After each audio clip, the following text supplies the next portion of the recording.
Allah Ta'ala membagi 3 kategori orang yang hafal Quran. Tsumma awrathna al-kitaba alladziina istafaina min ibadina faminhum zalimun li nafsihi wa minhum muqtasid wa minhum sabiqun bil khairati biidznillah. Al-ayah, sadaqallahul azim. Wallahu wa rasuluhu a'lam bi muradihi wa ma'nah. Dan telah kami wariskan Al-Quran ini, Alkitab ini kepada hamba-hamba kami yang terpilih. Tidak semua orang hafal Quran, hanya yang terpilih. Tapi faminhum muqtasid, ada yang hafal Quran tapi bertentangan dengan substansinya Al-Quran. Yang mohon maaf, faminhum zalimul li nafsih. Faminhum zalimul li nafsih. Ada yang hafal Quran tapi bertentangan dengan substansinya Al-Quran, bukan harfiyahnya Al-Quran, bukan lafziyahnya Al-Quran. Tidak dirubah lafziyahnya Al-Quran, tapi substansi maqasidus syariahnya itu bertentangan. Contoh saja, Al-Quran menyatakan wa allaisa lil insani illa ma sa'a. Ada orang yang justru bertentangan dengan maqasidus syariahnya, mengatakan orang yang mati tidak akan mendapatkan manfaat dari pahala sedekah orang yang hidup yang menghadiahkannya. Ayatnya ada, tidak dirubah, betul ada dalam Al-Quran, tapi substansinya dirubah karena tidak hanya berdiri sendiri. Ayat ini harus ada korelasi dari mulai ayat 36 dan juga hadis-hadis yang lainnya. Ayat 36-nya am lam yunabba bima fi suhufi Musa wa Ibrahim alladzi waffa alla taziru waziratu wizra ukhra wa allaisa lil insani illa ma sa'a. Apakah kalian tidak membaca apa yang terdapat di dalam suhufnya Nabi Musa dan Nabi Ibrahim? Seseorang tidak akan menanggung dosa orang lain dan seseorang tidak akan mendapatkan apapun kecuali yang telah ia upayakan ketika hidupnya. Ini syariatnya dari umat Nabi Ibrahim dan Nabi Musa. Tapi ada orang yang cuma hafalan Quran sengaja menggunakannya untuk menolak kebenaran substansi Al-Quran, untuk bertentangan substansinya dengan substansi yang sebenarnya, untuk menentang substansi maqasidus syariah yang Allah ajarkan kepada Rasulullah. Mengatakan orang yang meninggal tidak akan dapat manfaat dari bacaan Quran, dari hadiah, zikir, doa, sedekah dari yang masih hidup. Maka orang yang seperti itu walaupun hafal Quran jangan diikuti, dia itu pendusta, tukang wadul, al-waduliyah. Marganya al-waduliyah, tukang wadul, tukang bohong. Yang kedua yang hafal Quran, wa minhum muqtasid, separuh dipakai, separuhnya ditentang. Contoh sebagian yang ditentang, bab wasilah dan berkah. Wa nazzalna minas sama'i ma'an mubarakan fa'ambatna bihi jannati wa habbal hasid.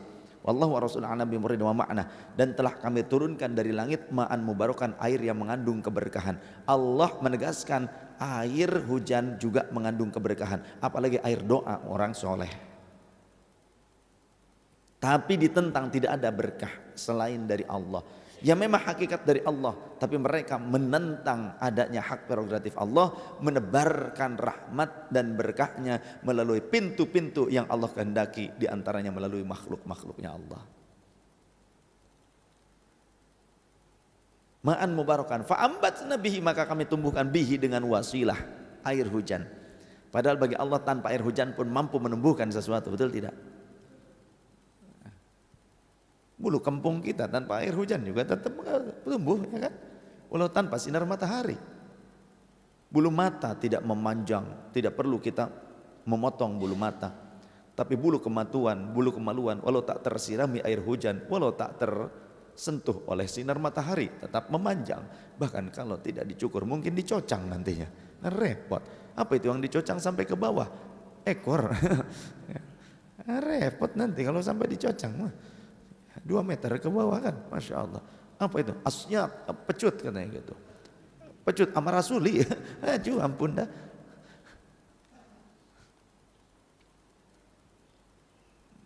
Kemudian yang ketiga barulah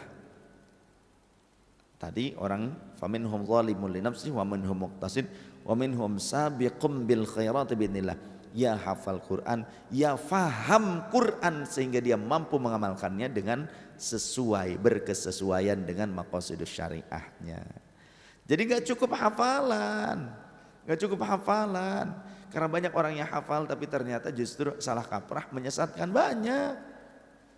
ya, Snokhoorgronye, Van der Vlas, gubernur-gubernur Belanda banyak yang hafal Quran, hafal hadis. Kemudian Syekh Al-Majmu'i, Hemper Lawrence Arab ngacak-ngacak Hijaz, dibuat pemberontakan, pembantaian, diambil alih jadi negara kerajaan Ibnu Saud.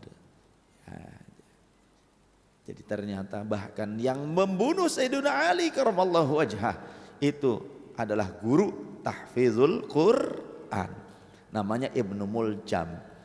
Di zaman Sayyidina Umar radhiyallahu anhu jadi Amirul Mukminin, gubernur Mesir namanya sahabat Amr bin As minta dikirimkan guru-guru tahfizul Quran. Dikirim dari Madinah, pimpinannya Ibnu Muljam yang kemudian membunuh Sayyidina Ali menantu Rasul Amirul Mukminin pada masanya. Tuh ternyata sekarang banyak generasi-generasi Ibnu Muljam. Dalilnya Quran, inil hukmu illa lillah. Tidak ada hukum kecuali hukumnya Allah. Ngomong hukum negara, hukum tagut, tapi kerja masih jadi PNS, kan goblok itu namanya. Paham? Bilang hukum negara, hukum tagut, tapi masih kerja di instansi negara. Kalau mau minggat dari Indonesia kamu. Kemudian dalil yang kedua dari Quran. Wa man lam yahkum bima anzalallah faulaika humul kafirun. Siapa yang berhukum tidak dengan menggunakan hukumnya Allah yang diturunkan Allah, yakni Al-Quran, maka dia kafir.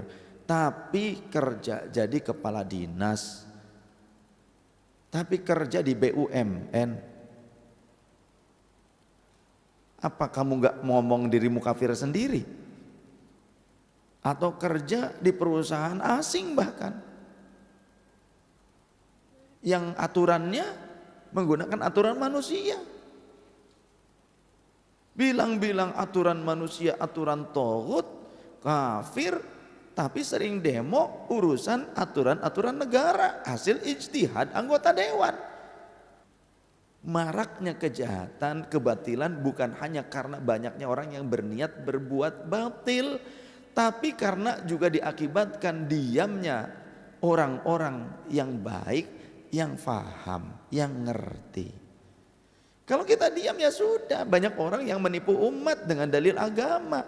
Kata Imam Ibn Rushdi, "Idza aradta an tatahakkama fil jahili fa 'alaika an taghlifa kulla batilin bi khilafi diniyin." Jika engkau ingin menipu orang-orang bodoh, jika engkau ingin menguasai orang-orang awam, maka balutlah setiap yang batil dengan dalil agama, pasti manut, dan mereka toh-tohan akan membela kamu seolah-olah benar padahal kamu menipu mereka dengan dalil agama. Harus tahu bab itu. Sehingga kata Rasul di akhir zaman, la yabqa minal imani illa ismuh, tak tersisa dari keimanan kecuali cuma namanya saja di akhir zaman itu. Nama-namanya nama-nama orang yang beriman. Wa minal islami illa rasmuh, dan tidak tersisa dari Islam nanti di akhir masa kecuali cuma simbol-simbolnya saja. Tapi perilakunya perilaku jahiliyah.